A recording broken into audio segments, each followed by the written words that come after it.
Hi,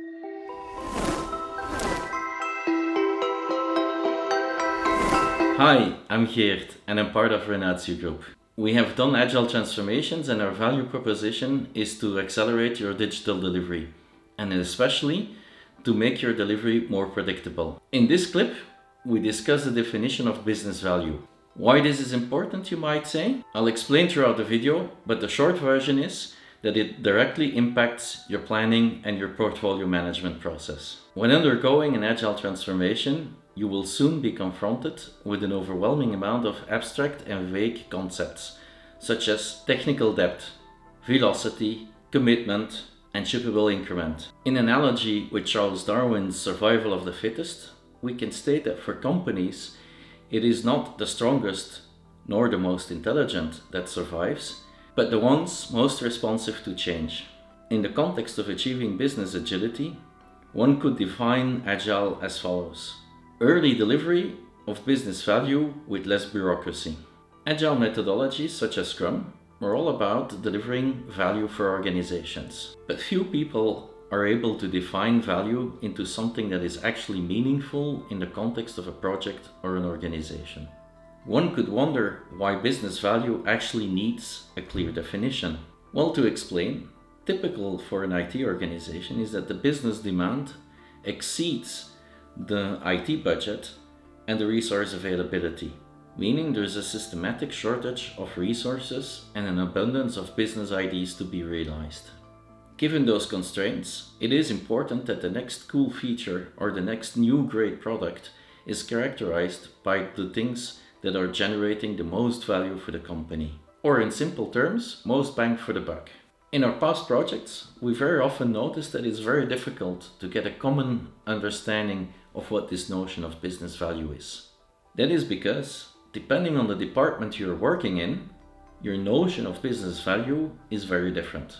When asking to an account manager, he's going to think in terms of revenue potential, while a marketeer will think in terms of brand value and brand consistency.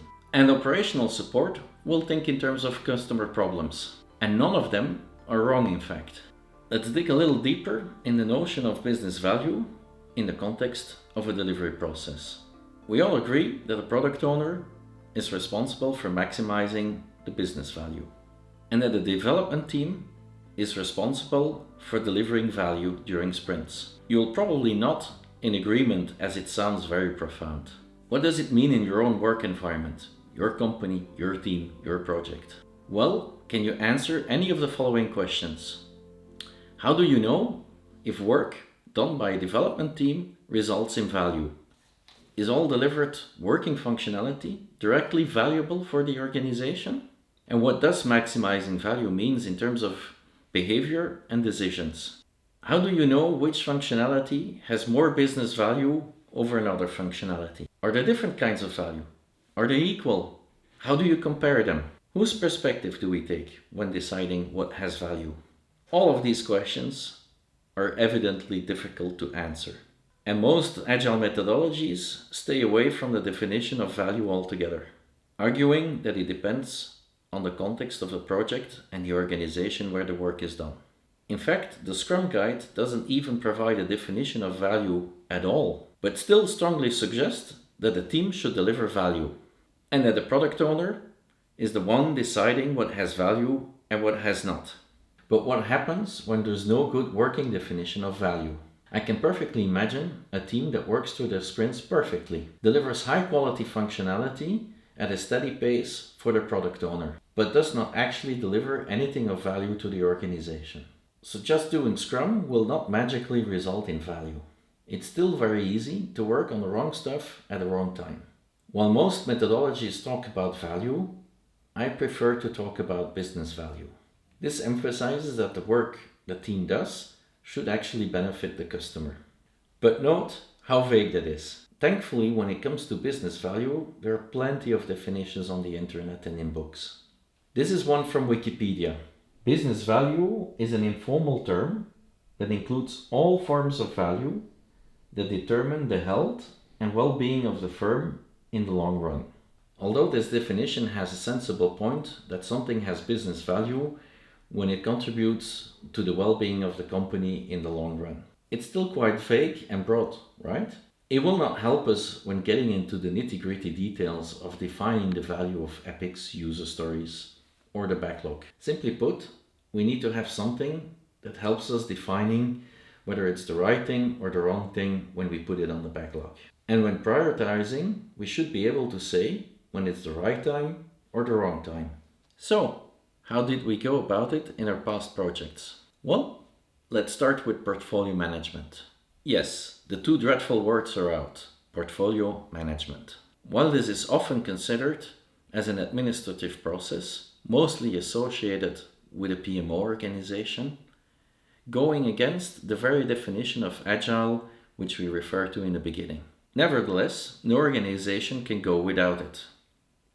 It is much needed to create transparency, which is, in fact, one of the core values of Agile. Additionally, it helps key stakeholders to re-challenge themselves and to prioritize based on business value. And yes, we often noticed that it becomes an administrative process, something people naturally shy away of, instead of using it as a valuable exercise. And in our experience, that is because every change is handled with very much the same process. Or whether it's the intention to develop a new product or substantially enhance an existing feature. In reality, those are two very different portfolios. The one portfolio is based on exploration, meaning focusing on new ideas, new value propositions, or new or renewed business models. Key principles being the maximization of returns and the minimization of innovation risks. The second portfolio is about exploitation of existing platforms or business models. It's all about scaling of existing platforms and existing business models.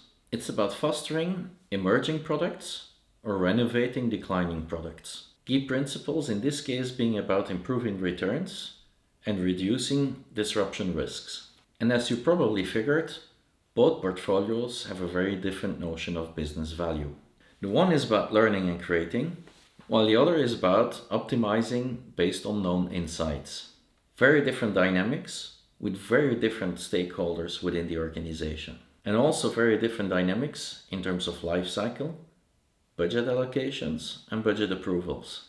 In our experience, what turned out to be key is that we emphasized the organic aspect of the definition of business value.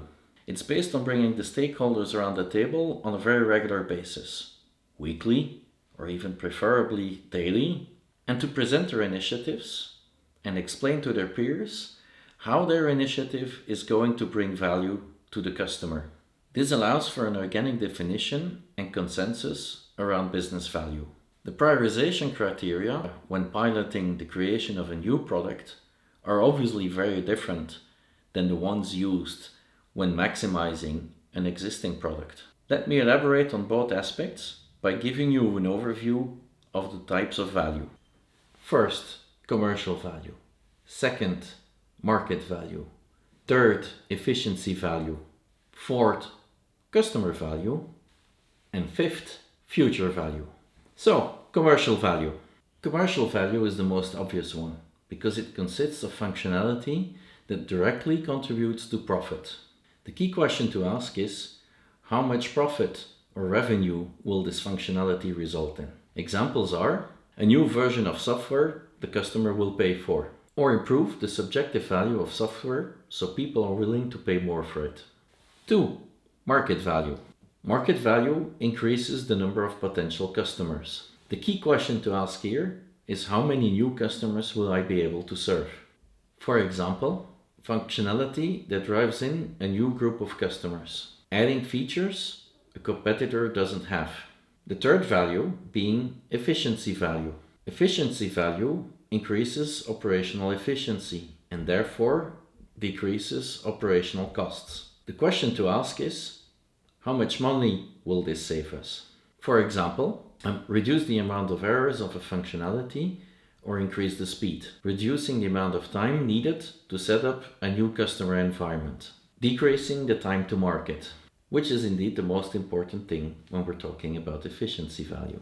Moving into customer value, which is obviously key to all of us. Customer value increases the likelihood that a customer will continue to use our product. The key question to ask here is, how will this decrease the likelihood of a customer leaving us? For example, improving the usability of an application to make it easier to use.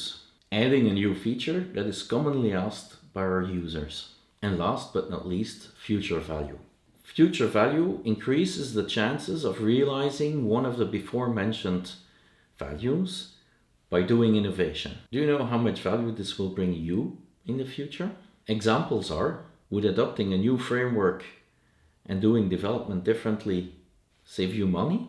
Or would reducing technical debt make your application more future-proof? A product owner should be able to make the case for every item on the backlog, and he should be able to translate them into any of the previous values as precisely as possible. Obviously, some pragmatism is required. Basically driving at doing the right thing at the right time. And if he isn't able to make a strong case for it, then the team shouldn't spend any time whatsoever. So to wrap up, we should ask ourselves the question, can we measure business value at all? Based on our experience, we're a little skeptical on how well we can actually measure business value. However, what we learned is that we really can make more informed decisions. Or in other words, less political, less subjective, and basically derived from product specialists, referring back to the organic aspect. Making sure that we're stepping away from a hippo-based decision matrix.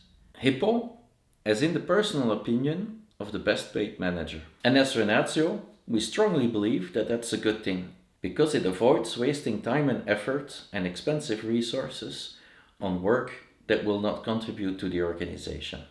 So as a conclusion, we strongly advise you to put your stakeholders together and to start talking about your initiatives as of tomorrow and make your business value definition grow organically and act accordingly. So ask yourself the question, which of the values will make your customer a happier customer? Thank you, and see you in the next video.